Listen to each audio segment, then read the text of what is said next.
Welcome to BRK news. So జనరల్‌గా BP అసలు BP levels అనేవి ఎంతుండాలి? హై బీపీ అని మనం దేన్నంటాము? బీపీ అనేది ఎందుకొస్తుంది? దాన్ని ఎలా కంట్రోల్ చేసుకోవాలి? రాకుండా జాగ్రత్తలేం తీసుకోవాలి? ఆహార నియమాలేంటి? సో పూర్తి వివరాలు తెలుసుకుందాం. ఈరోజు మనతో పాటు ఉన్నారు ప్రముఖ న్యాచురోపతి వైద్యులు డాక్టర్ జ్యోత్స్న పులిపాటి గారు. మ్యామ్ నమస్తే అండి. నమస్తే అండి. యాహ్! మ్యామ్. బీపీ అంటే బీపీ అందరిలో ఉంటుంది. కానీ హై బ్లడ్ ప్రెషర్ చాలా మంది ఇబ్బంది పెడుతూ ఉంటుంది.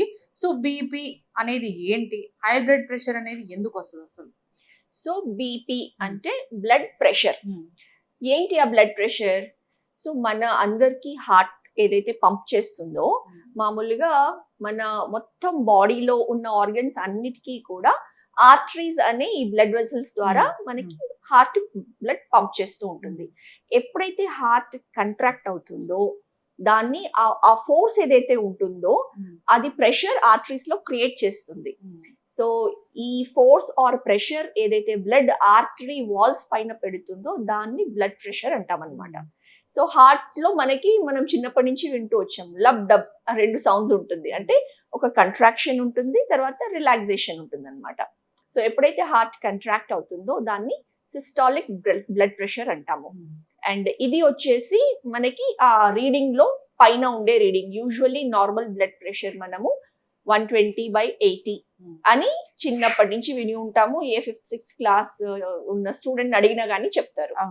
అండ్ ఎప్పుడైతే కంట్రాక్ట్ అవుతుందో హార్ట్, ఆ ప్రెషర్ అంటే హార్ట్ రిలాక్స్ అవుతుందో దాన్ని డయాస్టాలిక్ బ్లడ్ ప్రెషర్ అంటాము. కింద రీడింగ్ అనమాట, అందుకని తక్కువ ఉంటుంది.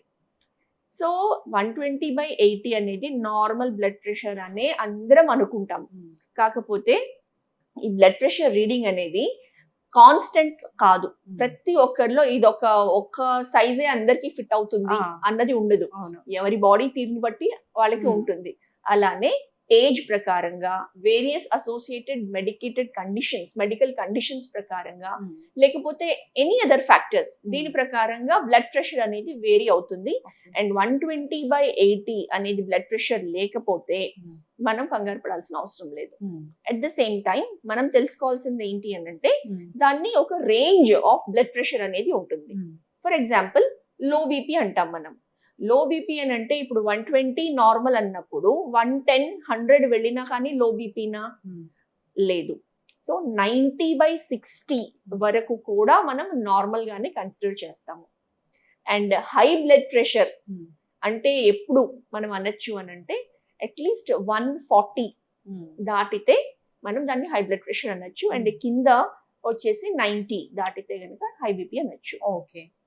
సో బ్లడ్ ప్రెషర్ మరి పెరుగుతుంది అంటే ఎందుకు పెరుగుతుంది అసలు ఒక మనిషిలో బ్లడ్ ప్రెషర్ అనేది? సో బేసిక్ గా అండి, ఈ బ్లడ్ ప్రెషర్ అనేది దీన్ని అందుకే సైలెంట్ కిల్లర్ అంటాము. బ్లడ్ ప్రెషర్ దీనికి ఏ సిమ్టమ్స్ ఉండవు. మన ప్రెషర్ నార్మల్ గా ఉన్న పర్సన్ కి, హై బీపీ ఉన్న పర్సన్ కి వాళ్ళు నార్మల్ గానే కనిపిస్తూ ఉంటారు.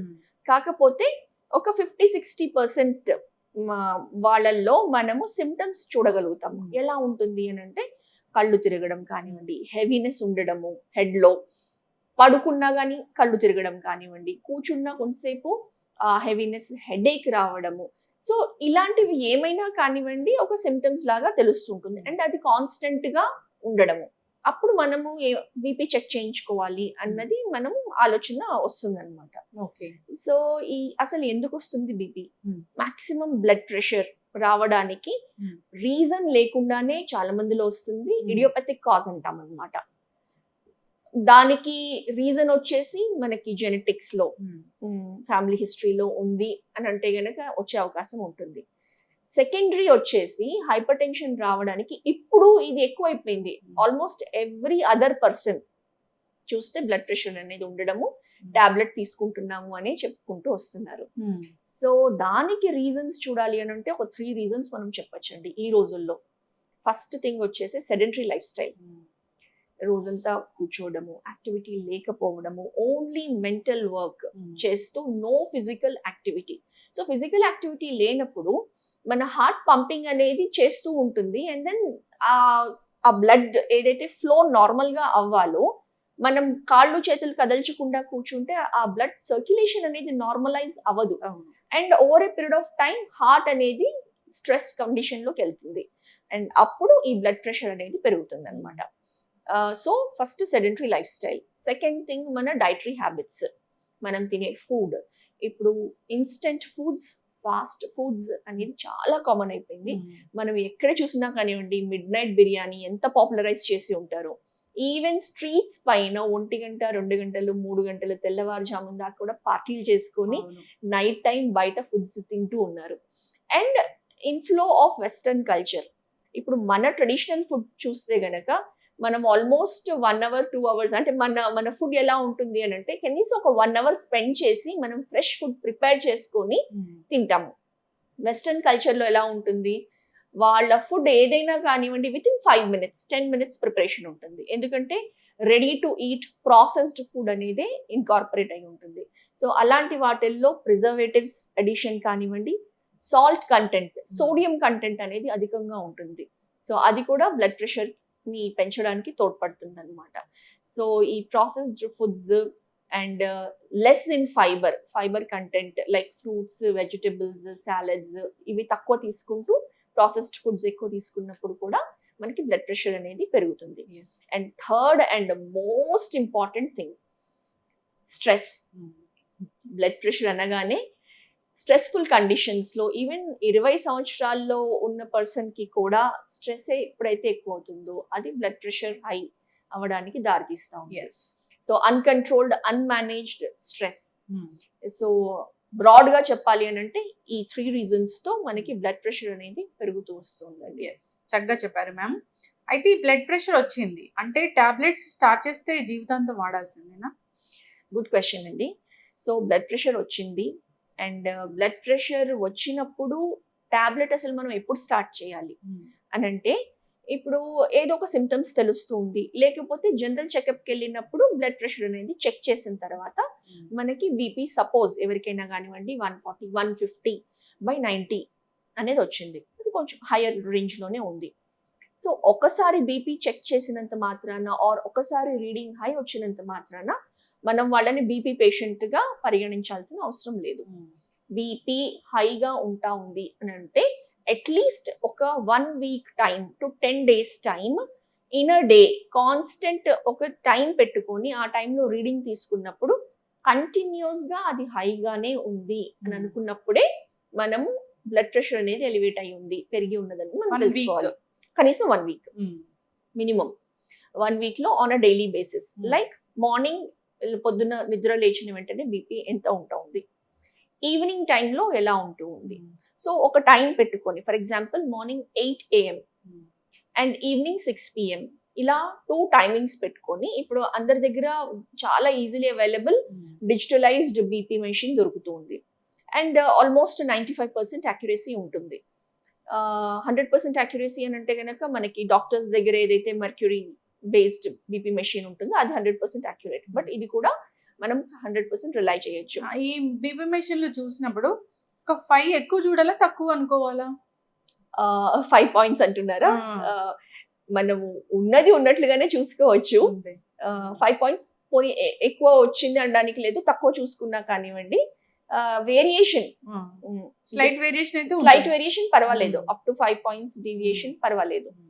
సో ఎప్పుడైతే ఇది కంటిన్యూస్ గా ఎక్కువ వస్తుంది అని అనుకున్నప్పుడు ఓకే బ్లడ్ ప్రెషర్ పెరిగింది అండ్ ఇప్పుడు మనం దాన్ని అడ్రస్ చేయాలి అని ఫస్ట్ మనం తెలుసుకున్న తర్వాత చాలా వరకు ఈ కాజ్ లేకుండా ఉన్న బీపీ అండ్ ఎస్పెషల్లీ ఇప్పుడు 140 150 వచ్చింది అనుకోండి, అంతవరకు వచ్చినప్పుడు వీ కెన్ వెయిట్ అన్నమాట. ఎవరికైతే బీపీ చూసిన వెంటనే 160 170 180 వచ్చిందో అలాంటి వాళ్ళు డెఫినెట్లీ ఇమ్మీడియట్ గా దాన్ని అడ్రస్ చేయాలి. అండ్ కంటిన్యూస్ గా ఎలివేటెడ్ లెవెల్స్ ఉన్నాయి అని అంటే అలాంటి వాళ్ళకి మెడికేషన్ స్టార్ట్ చేయడం ఆల్వేస్ అడ్వైజబుల్. బికాజ్ అంత హై లెవెల్ ఆఫ్ బీపీ వెళ్ళినప్పుడు ఛాన్సెస్ ఆఫ్ బ్రెయిన్ హెమరేజ్ ఉంటుంది. అంత ప్రెషర్ లో బ్లడ్ ఫ్లో అవుతుంది అని అంటే ఎనీ టైమ్ ఆర్టరీ అనేది it can have a haemorrhage. కాబట్టి అలాంటి వాళ్ళు ఇమీడియట్ గా అడ్రస్ చేయాలి. బట్ ఎవరికైతే గనక అప్ టు 150 వరకు ఉంది అని అనుకుంటే వీ కెన్ వెయిట్. ఎందుకు వెయిట్ చేయాలి? మన లైఫ్ స్టైల్ చేంజెస్, మన ఈటింగ్ హ్యాబిట్స్ చేంజ్ చేయడము, కొంచెం ఎక్సర్సైజ్ ఇన్కార్పొరేట్ చేసి మనం మానిటర్ చేసి చూసామనుకోండి, ఒక 15 days ఒక 2 weeks మనము దాన్ని ఒక పీరియడ్ ఆఫ్ మానిటరింగ్ అనేది తీసుకొని మనము రీడింగ్స్ కంటిన్యూస్గా తీసుకుంటూ అప్పుడు అది బీపీ తగ్గింది అనుకోండి, మనం ఈ చేంజెస్ తీసుకొని వచ్చిన తర్వాత దెన్ మనము మానిటర్ చేసుకుంటూ వన్స్ ఇన్ 15 days చూసుకొని బీపీ రీడింగ్ నార్మల్ ఉంటే మెడికేషన్ వైపు వెళ్ళాల్సిన అవసరం లేదు. ఓకే. సో మ్యామ్ అయితే life style changes, food habits ఇలా చెప్తూ ఉంటారు బీపీ ఉన్న వాళ్ళకి. అవేంటి అసలు? సో లైఫ్ స్టైల్ అనగానేనండి దినచర్య. దినచర్య అంటే పొద్దున లేచిన దగ్గర నుంచి రాత్రి పడుకునేంత వరకు డైలీ చేసే యాక్టివిటీస్, రైట్ ఫ్రమ్ లేచే టైం దగ్గర నుంచి పడుకునే టైము, క్వాలిటీ ఆఫ్ స్లీప్ ఎలా ఉంది, డిస్టర్బ్డ్ స్లీప్ ఉందా, అసలు నిద్ర పడుతుందా. ఈ మధ్య కాలంలో ఈ స్లీప్ ఇష్యూస్ అనేది రైట్ ఫ్రమ్ స్టూడెంట్స్ దగ్గర నుంచి కూడా చాలా ఎక్కువగా మనం చూస్తూ ఉన్నాం. సో క్వాలిటీ స్లీప్ పడుకుంటున్నారా, 6 to 7 hours of minimum sleep ఉందా, ఎందుకంటే స్లీప్ అప్పుడే మన బాడీ అంతా రీఛార్జ్ అవుతుంది, రీజువినేట్ అవుతుంది.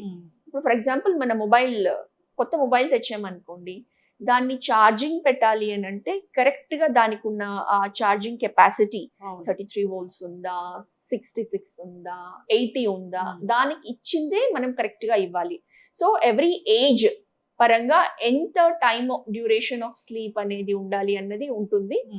At the same time quality of sleep అనేది మనం ఫుల్గా ఛార్జ్ చేయకుండా మొబైల్ని మాటికి తీసేస్తూ ఉంటే ఆటోమేటిక్గా దాని బ్యాటరీ లైఫ్ తగ్గిపోతుంది. సేమ్ థింగ్ మన బాడీ కూడా ప్రాపర్గా స్లీప్ లేకుండా డిస్టర్బ్డ్ స్లీప్గా ఉన్నామనుకోండి, so body capacity to rejuvenate కూడా తగ్గిపోతుంది. అండ్ ఆల్వేస్ అలసట, నీరసం, బ్రెయిన్ ఫాగింగ్, ఫెటీగ్ ఇవన్నీ మనం చూస్తూ ఉంటాం అన్నమాట. సో స్లీప్ చాలా ఇంపార్టెంట్. అండ్ రోజు మొత్తంలో యాక్టివ్గా ఫిజికలీ, మెంటలీ కూడా ఎటువంటి స్ట్రెస్ తీసుకోకుండా, చికాకు పడకుండా, కోపం తెచ్చుకోకుండా, అలాంటి వాటితో నార్మల్ గానే బీపీ ఒక 10-20-30 points దాకా షూటప్ అయిపోతూ ఉంటుంది, just because of this mental stress అన్నమాట. అది మేనేజ్ చేసుకోవడం ఇన్ మొత్తం డేలో I can say physically and mentally చాలా చాలా ఇంపార్టెంట్. అండ్ డయట్, ఫుడ్లో మనము వీలైనంత వరకు న్యాచురల్ ఫుడ్, వీలైనంత వరకు సాత్విక ఆహారం, అంటే ఎక్కువ స్పైస్ లేకుండా, ఎక్కువ ఉప్పు కారాలు లేకుండా, ఉడకపెట్టినవి, steamed boiled vegetables, fried preparations లేకుండా. ఎందుకంటే అందులో ఉన్న న్యూట్రియంట్స్ మన కుకింగ్ మెథడ్స్ ని బట్టే న్యూట్రియంట్ వాల్యూ అనేది ఆ ఫుడ్ లో ఉంటుంది. సో టేస్ట్ గురించి మనం ఎప్పుడైతే తింటామో అది డిసీజ్డ్ కండిషన్ లోకి వెళ్తుంది. సో ఆరోగ్యపు అలవాట్లు ఎవ్రీ డే మనము టైమ్ ఆఫ్ ఈటింగ్ కానివ్వండి, క్వాలిటీ ఆఫ్ ఫుడ్ కానివ్వండి తీసుకున్నప్పుడు న్యాచురల్ గా హెల్దీ లైఫ్ స్టైల్ అనేది ఉంటుంది. ఓకే. సో ఉప్పు అసలు తినకూడదని చెప్తారుగా వీళ్ళు బీపీ ఉన్న వాళ్ళకి? అంటే ఉప్పు అస్సలు తినకూడదని కాదండి. ఇప్పుడు ఆటోమేటిక్ గా బీపీకి one of the main reasons elevated sodium levels అన్నమాట. సో ఉప్పులో సోడియం అండ్ క్లోరైడ్ ఉంటుంది. ఉప్పు ఎక్కువ తిన్నారనుకోండి, అంటే కర్రీస్ లో పైన స్ప్రింకిల్ చేసుకొని తినడం, లేకపోతే నార్మల్ గానే ఉప్పు ఎక్కువ తినే అలవాటు ఉంది, పచ్చళ్ళు ఎక్కువ తింటూ ఉంటారు, అందులో కూడా ఉప్పు శాతం ఎక్కువ ఉంటుంది. సో సోడియం ఎక్కువ ఉన్నప్పుడు ఆటోమేటిక్ గా బ్లడ్ ప్రెషర్ అనేది డైరెక్ట్ గా పెరుగుతుంది. సో అందు గురించి ఇంకొకటి ఇంపార్టెంట్ ఏంటంటే మనం బాడీలో పొటాషియం సప్లై చేస్తే గనక దానికి మాత్రమే ఉంటుంది, సోడియం లెవెల్స్ ని కంట్రోల్ చేయడానికి, తగ్గించడానికి పొటాషియంకి కెపాసిటీ ఉంటుంది. కాబట్టి potassium rich foods like banana, daily ఒక అరటిపండు, పండిన అరటిపండు బీపీ ఉన్న వాళ్ళు తింటే చాలా మంచిది. అదే బీపీ ఉంది, షుగర్ ఉంది అని అంటే అలాంటి వాళ్ళకి మరి ఆ పండిన అరటిపండు మనము అడ్వైస్ చెయ్యము. బట్ వేరే sources of potassium like even green leafy vegetables లో పొటాషియం బాగా ఉంటుంది, కోకోనట్ వాటర్ లో పొటాషియం బాగా ఉంటుంది. సో ఇలాంటి potassium rich sources of food మనము సప్లై చేస్తే గనక బీపీ అనేది కంట్రోల్లో ఉంటుంది, అంటే అట్లీస్ట్ మేనేజ్ అవుతుంది. ఇప్పుడు 140/90 ఉంటే మనం దాన్ని కన్సిడర్ చేస్తాము బీపీ అని. అది కూడా మీరు చెప్పినట్లుగా 1 week అంతా పాటు. Yes, and that to 140/90 40 years above వాళ్ళకి ఉంటే అంతవరకు కూడా నార్మల్ గానే తీసుకుంటాం. అదే కనుక బిలో 40 years ఉన్న వాళ్ళకి 140/90 అని ఉంటే అది ఎక్కువ అని చెప్పాల్సి ఉంటుంది అనమాట. ఇప్పుడు బీపీ ఏ ఏజ్ నుంచి చెక్ చేయించుకోవాల్సిన పరిస్థితి ఉంటుంది? మీరు చెప్పినట్లు 20 ఏళ్ల నుంచి ఒకసారి వీక్లీ వన్స్ అయినా ఒకసారి లేదా నెలకు ఒకసారి అయినా వెళ్ళి చెక్ చేయించుకోవాలా? అంటే 20 ఏళ్ల వాళ్ళకి అంత ఫ్రీక్వెంట్ గా అవసరం లేకపోవచ్చు, బట్ డెఫినెట్లీ 35+ ఇయర్స్ వాళ్ళకి once a while, maybe once in 3 months, once in 6 months, as a general checkup మనం ఎలా అయితే బ్లడ్ టెస్ట్ అడ్వైస్ చేస్తామో, ఆర్ వన్స్ ఇన్ ఇయర్. ఇప్పుడు ఏమీ లేదు, ఫ్యామిలీ హిస్టరీ ఉంది, బ్లడ్ ప్రెషర్ వాళ్ళ పేరెంట్స్ కి కానివ్వండి, లేకపోతే వాళ్ళ గ్రాండ్ పేరెంట్స్ కి ఉంది అని అంటే మనం కొంచెం జాగ్రత్తగా వాళ్ళని ఉండి, ప్లస్ బీపీ ఎవరైతే ఒబీస్ గా ఉన్నారో, ఒబెసిటీ ఉంది అని అంటే అలాంటి వాళ్ళల్లో బీపీ వచ్చే అవకాశాలు ఆటోమేటిక్ గా ఎక్కువ ఉంటాయి. సో ఫ్యామిలీ హిస్టరీ ఉంది అండ్ వాళ్ళు జస్ట్ 30 years ఉన్నారు అండ్ ఒబీస్ గా ఉన్నారు అని అంటే వాళ్ళు ముందే జాగ్రత్త పడి once in 3 months, once in 6 months check చేయించుకోవడం మంచిది. ఎస్, ఖచ్చితంగా మ్యామ్. సో న్యాచురోపతి ద్వారా దీన్ని తగ్గించుకోవచ్చా? ఎస్ అండి, న్యాచురోపతి అంటేనే జీవన విధానం. So right kind of living or right life style. So అందులో మనం ఇందాక అనుకున్నట్టు రైట్ ఫ్రమ్ స్లీపింగ్ హ్యాబిట్స్ దగ్గర నుంచి, ఈటింగ్ హ్యాబిట్స్ దగ్గర నుంచి, యాక్టివ్ లైఫ్ స్టైల్. సో న్యాచురోపతిలో యాక్టివ్ లైఫ్ స్టైల్ గురించి అడ్వైజ్ చేసేది, రికమెండ్ చేసేది ఎస్పెషల్లీ బ్లడ్ ప్రెషర్ ఉన్న వాళ్ళకి వచ్చేసి యోగా, ప్రాణాయామ, మెడిటేషన్. ఇది చాలా అద్భుతంగా పనిచేస్తుందండి. ఎందుకంటే ఎస్పెషల్లీ బీపీకి stress levels or mental health అనేది చాలా ఇంపార్టెంట్. సో ఎప్పుడైతే యోగా చేస్తామో, యోగా ఆసనాస్, చాలా స్పెసిఫిక్ ఆసనాస్ ఉన్నాయి బ్లడ్ ప్రెషర్ని కంట్రోల్ చేయడానికి. ఫర్ ఎగ్జాంపుల్ శశాంకాసన్ అంటే వజ్రాసన్లో కూర్చొని కంప్లీట్లీ బాడీని ముందుకి ఉంచి four head to the ground పెట్టి హ్యాండ్స్ మనం ముందుకి చాచి చేస్తామన్నమాట. ఈ ఆసన చేసినప్పుడు బ్లడ్ ఫ్లో అనేది చాలా స్టెబిలైజ్ అవుతుంది అండ్ బీపీని తగ్గించడానికి హెల్ప్ చేస్తుంది. శవాసన్, ఒక 5 minutes శవాసన్లో. శవాసన్ అంటే అందరూ జస్ట్ అలా నేలపైన పడుకొని కళ్ళు మూసుకొని చేతులు అలా పెట్టేస్తే ఆసన్ శవాసన్ కాదు. ఎప్పుడైతే మనం మెంటలీ రిలాక్స్ అవుతామో, కంప్లీట్లీ అన్నిటితో డిటాచ్ అయ్యి ఎటువంటి స్ట్రెస్ఫుల్ థాట్స్ లేకుండా, అప్పుడు మన బ్లడ్ ప్రెషర్ అనేది కూడా స్లోగా కంట్రోల్ అవుతుంది. యోగ నిద్ర, ఒక 16 to 18 minutes of guided imagery progressive relaxation of the body ఉంటుందండి. యోగ నిద్ర అద్భుతంగా పనిచేస్తుంది బ్లడ్ ప్రెషర్ ఉన్న వాళ్ళకి తగ్గించడానికి. చక్కగా చెప్పారు మ్యామ్. సో న్యాచురోపతి అంటేనే అది న్యాచురల్ వేస్లో మన జీవన విధానం ఎలా ఉండాలి, జబ్బులు ఎలా తగ్గించుకోవాలి, అసలు జబ్బులు రాకుండా ఎలా చూసుకోవాలి అనేది ఉంటుంది. సో ఆ జీవన విధానానికి అలవాటు పడితే కనుక మనకి ఎలాంటి జబ్బులు అనేవి రావు. ఈ లైఫ్ స్టైల్ డిజార్డర్స్ అయితే అసలే రావు. డయాబెటీస్ కూడా న్యాచురోపతి బాగా పనిచేస్తుందని చెప్తూ ఉంటారు. అవునండి, అక్కడ ఫుడ్ గురించి చెప్తారు, మన లైఫ్ స్టైల్ ఎలా ఉండాలి చెప్తారు. అంటే పూర్తి స్థాయిలో మనం ఆరోగ్యంగా ఉండడానికి అక్కడ న్యాచురోపతి అనేది మనకి ఉపయోగపడుతుంది. బీపీ అయితే అందరికీ ఉంటుంది మ్యామ్. సో బ్లడ్ ప్రెషర్ అనేది ఇబ్బంది పెడుతుంది. బ్లడ్ ప్రెషర్ తెలుసుకోలేక కిడ్నీ ఫంక్షన్ దెబ్బతిని కిడ్నీలు పాడయ్యాయి, లేదంటే స్ట్రోక్ వచ్చింది, హార్ట్ అటాక్స్ వస్తున్నాయని ఇలా చెప్తున్నారు. మీరు అన్నట్లుగా బీపీని కంట్రోల్లో పెట్టుకోవాలి. అంతేకాదు బీపీ చెకప్స్ అనేవి కూడా చేయించుకోవాలి. ఖచ్చితంగా బీపీని చెకప్ చేసుకుంటూ, రెగ్యులర్ గా మానిటర్ చేసుకుంటూ, అసలు ప్రిఫరబుల్లీ ఒక బుక్ పెట్టుకొని నోట్ చేసుకోవాలి. ఈ డేట్ లో, ఈ టైంలో బీపీ ఇంత ఉంది. బికాజ్ ఎప్పుడైనా కానివ్వండి మెడికల్ రికార్డ్స్ కి, ఈవెన్ బ్లడ్ షుగర్ లెవెల్స్ కానివ్వండి, ఏదైనా కానివ్వండి రికార్డ్ చేసి పెట్టుకున్నప్పుడు, ఈవెన్ మనము కన్సల్ట్ చేయడానికి డాక్టర్ దగ్గర వెళ్ళినా కానివ్వండి, ఇలాంటి హిస్టరీ ఉన్నప్పుడు చాలా ఈజీగా డయాగ్నోస్ చేయగలుగుతాము అండ్ కరెక్ట్ డెసిషన్ తీసుకోగలుగుతాము. మెడికేషన్ స్టార్ట్ చేయాలా, లేకపోతే మెడికేషన్ ఆల్రెడీ ఉంది దాన్ని తగ్గించాలా, లేకపోతే ఆల్రెడీ హై లెవెల్స్ లో ఉంది ఏమైనా డోసేజ్ పెంచాల్సిన అవసరం ఉందా, డోసేజ్ అడ్జస్ట్మెంట్ కూడా దానికి హెల్ప్ చేస్తుంది. ఇంకొకటి వెరీ ఇంపార్టెంట్ థింగ్, అందరికీ తెలిసిందే బట్ అయినా కానీ స్ట్రాంగ్ గా చెప్పేది ఏంటి అని అంటే, ఈవెన్ న్యాచురోపతి డాక్టర్స్ మెడిసిన్స్ లేకుండా ట్రీట్ చేస్తారు కదా అనేసి అనుకుంటారు. అండ్ ఇప్పుడు నేను మెడికేషన్ పైన ఉన్నాను, న్యాచురోపతి డాక్టర్ దగ్గరికి వెళ్తే నా మెడిసిన్ అంతా ఆపేస్తారు అనేసి అనుకుంటారు. కాకపోతే ఆపుతాము, కానీ అదొక ప్రాసెస్. అవును, చాలా స్లోగా మానిటర్ చేస్తూ నిదానంగా అన్ని డైట్ గైడ్ లైన్స్ కానివ్వండి, యోగా ఆర్ దినచర్య గైడ్ లైన్స్ కానివ్వండి, లైఫ్ స్టైల్ మేనేజ్మెంట్ అన్ని చేస్తూ, మానిటర్ చేస్తూ నిదానంగా టేపర్ చేస్తాం మెడికేషన్. ఎప్పుడు సడన్ గా స్టాప్ చేయడం అనేది ఎటువంటి డిసీజ్ లో కూడా అడ్వైజబుల్ కాదు. అదే విధంగా చేస్తాం అనమాట. బట్ ఖచ్చితంగా అవుట్ ఆఫ్ మెడికేషన్ తీసుకుని రాగలుగుతాము. చక్కగా చెప్పారు మ్యామ్. సో ఒకసారి కాంటాక్ట్ చేయాలని కోరుకున్నాము. ఎలాంటి ఇన్ఫెక్షన్ వచ్చాక, డిసీజ్ వచ్చాక చూసుకోవడం కన్నా మన ఇమ్యూనిటీని స్ట్రాంగ్గా ఉంచుకొని, మన లైఫ్ స్టైల్ మంచిగా ఉంచుకొని, ఈ డిసీజ్లన్నీ ప్రివెంట్ చేసుకోగల శక్తి ఉండేలాగా మన బాడీని తయారు చేసుకుంటే చాలు. అదే న్యాచురోపతి చెప్తుంది కూడా. చాలా చక్కటి ఇన్ఫర్మేషన్ మ్యామ్. ధన్యవాదాలు. నమస్తే అండి.